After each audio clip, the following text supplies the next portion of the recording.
Hello, here's a quick clip from Shannon Q against Darth Dawkins.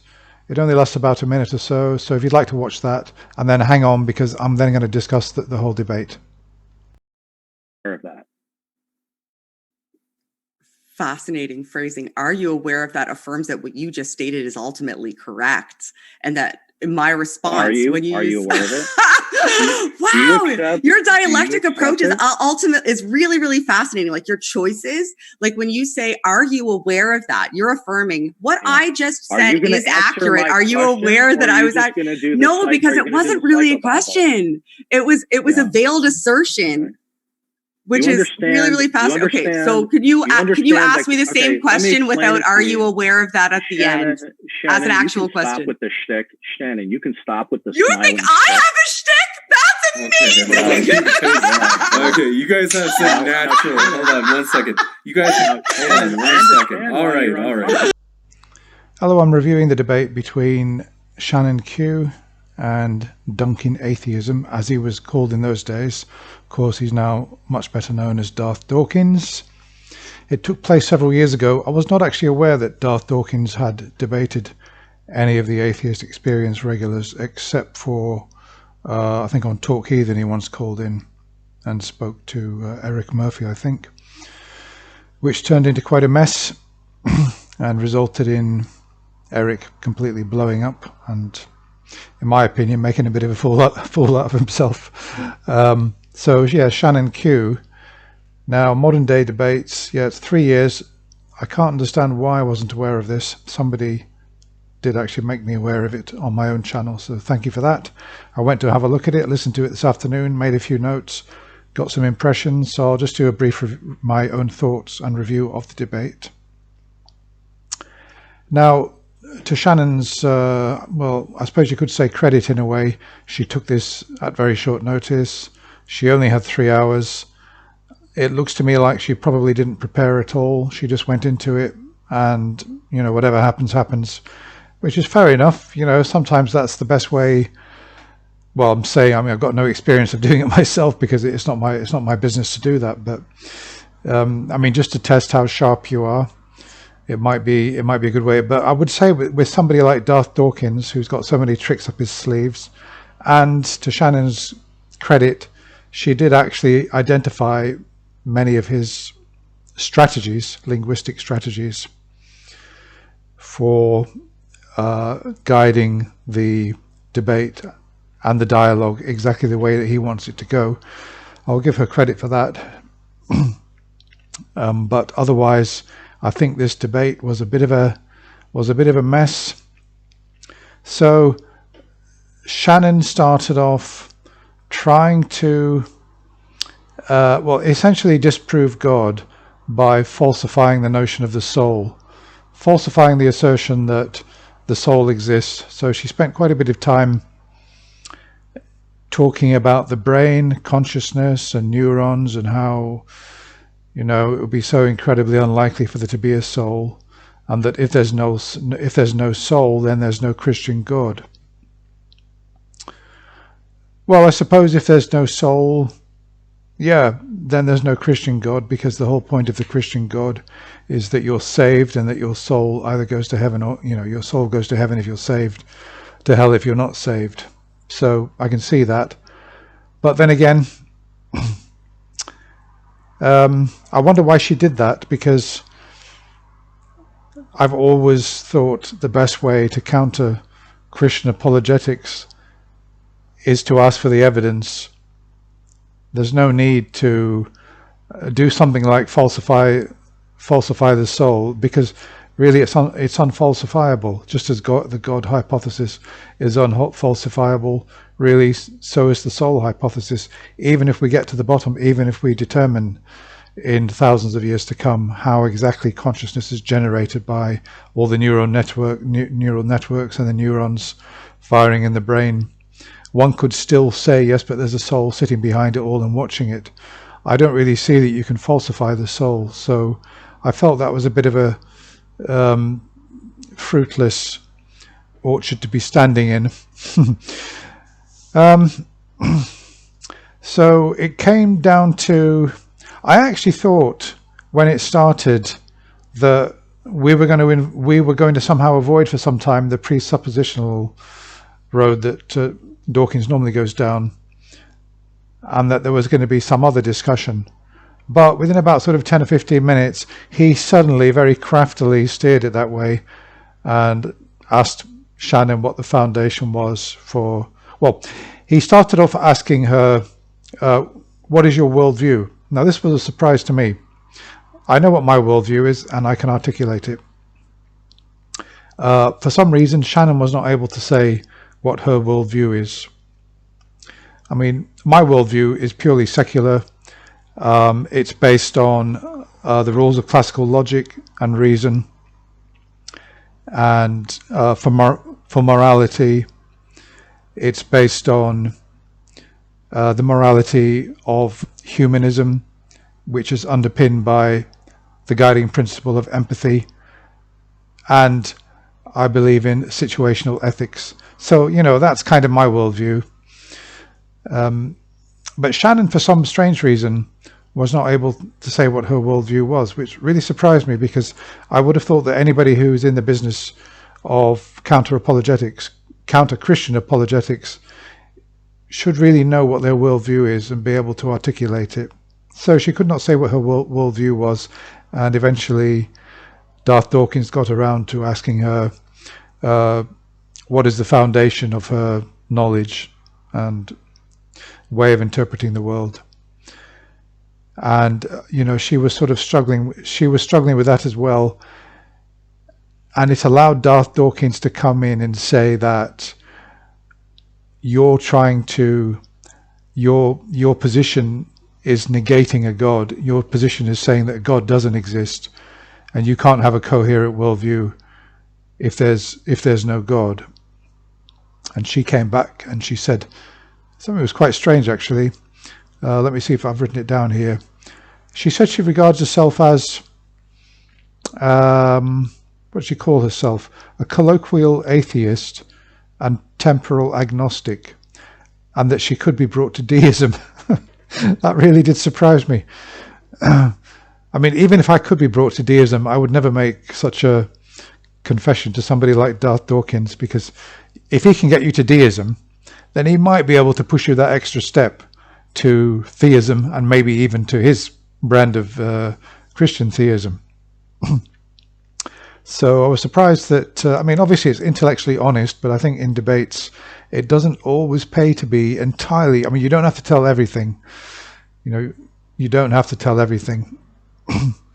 Now the whole dialogue degenerated into Shannon kind of psychoanalyzing Darth Dawkins, you know, his methods, etc. And he accused her of, what did he accuse her of? Well, he accused her of psychobabble, non-stop laughing and giggling like a silly schoolgirl. Which actually, you know, sometimes I listen to Shannon, and she can appear a bit like that. I don't know whether it's nervous laughter or, you know, it's just her.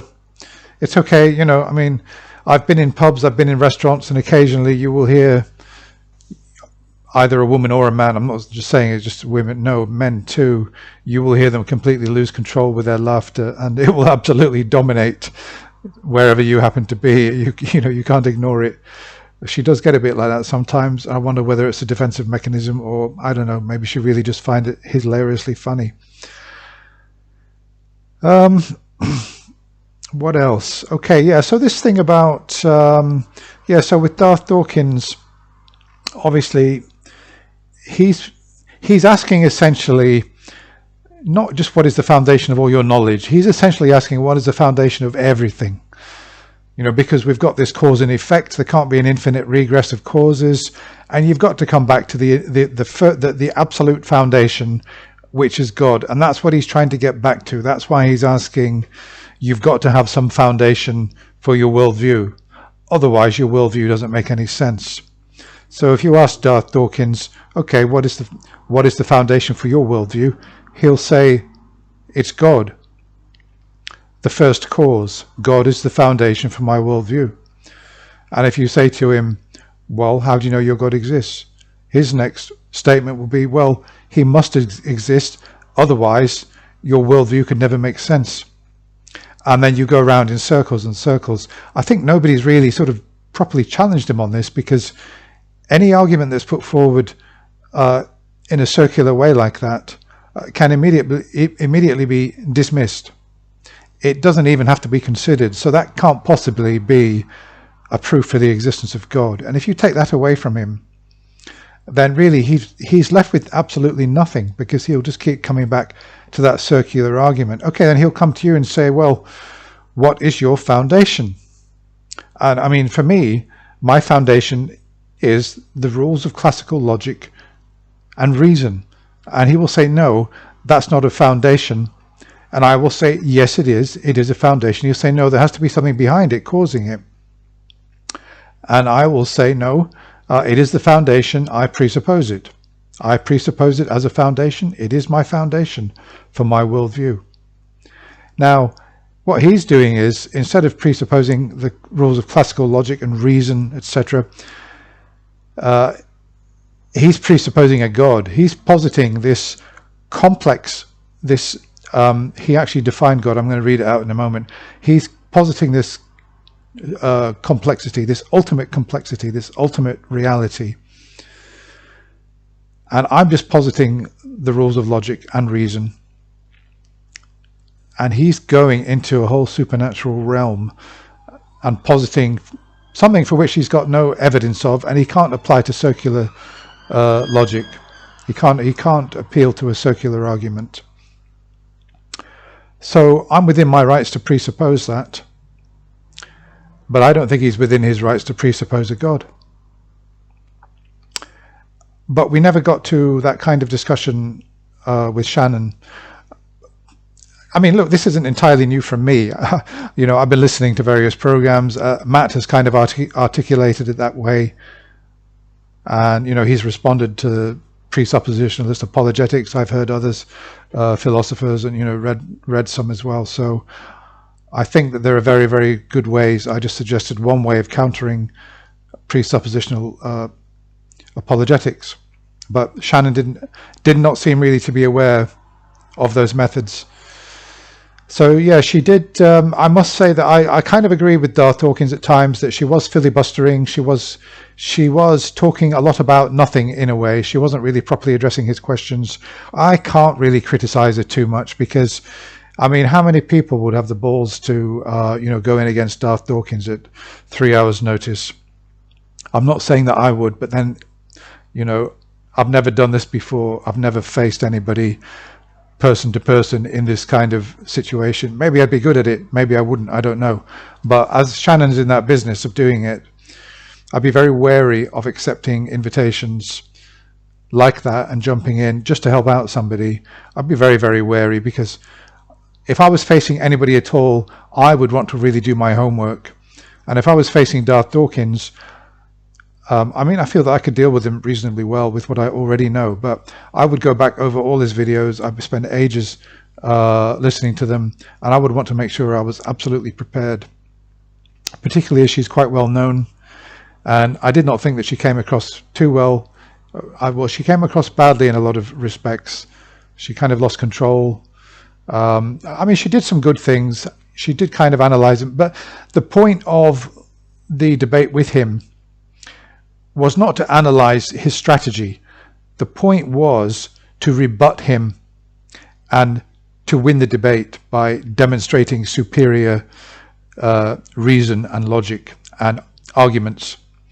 And I feel that she didn't really do that. I felt that in a way he kind of got the upper hand, because he kept his cool, more or less. I've seen him lose his cool, but he kept his cool fairly well. Somebody in the questions, the chat questions asked, well, this is quite a good question. Why can't we, we've presupposed consciousness even though we can't account for it and explain it, how it happens. Why can't we therefore then presuppose the soul? And she did kind of answer this question, but I don't really know whether she, I think that she sort of dealt with it fairly well. I think she was saying that, yes, well, we know fairly well that consciousness is a product of the brain. We're fairly confident that that is the case, and that there's no point positing a soul, because what you're doing really is you're taking the process of consciousness and perception and you're just calling it the soul. And we've already got the brain, we've got all the activities that go on in the brain. Yeah, so, I thought that was, she answered that question reasonably well, but I think that it's her field. So, yeah, so Darth Dawkins gave his definition of, somebody asked, what's your definition of God? And he said, an unembodied mind, an eternal sustainer of all things, omnipresent, etc., the omnis, holy, righteous, and just. And how do you know it's a Christian God? And he said, well, through divine revelation in the Holy Bible. Well, that's another discussion. He said he's a literalist. He said that Genesis he takes word for word. Somebody asked him, have you debated Kent Hovind? And he said, no. He said he's heard of Kent Hovind, but he doesn't know him and he hasn't debated him. And I don't really see the point in Darth Dawkins debating Kent Hovind. If they're both creationists, what's the point? So I think that's about it, really. Let me see, what else is there? Yeah, just coming back to one point, Darth Dawkins said that if you do not affirm the existence of God, you're denying it. He seemed to be saying that you can only be a hard atheist. You can only be asserting that there is no God. And I don't really think that's the case. And he did say this thing where I played that clip earlier. You didn't see the part where he said, are you aware that that's a false position? You can't not affirm God. No, if you don't affirm God, you're denying his existence. Are you aware of that? And then she kind of analysed what he was saying, where she could have said with him, no, well, I disagree. Let's get down to the nitty-gritty and work that out, because that's not my position. I'm not dismissing God. I'm not saying God doesn't exist, just a lack of belief. So that's something I felt that, the conversation could have gone in a more productive way had she got hold of that and seen the opportunity. And I must say again, this is one of the things that I like about Matt, that generally speaking, 99% of the time, he spots the opportunities to move the conversation in a more productive direction. And a lot of the lesser apologists like Shannon, Q, and lots of the others, quite frankly, they miss those opportunities. I'm not saying I would get them. I would probably miss them too. But anyway. Okay, well, that's all. Let me know what you thought. Have you seen that debate? Let me know what you thought of it. Do you think I gave a fair overview and reflection? I can't be too hard on Shannon because, okay, she only had 3 hours to prepare, but even so, maybe she could have done better. I don't know. Thanks for watching. Bye for now.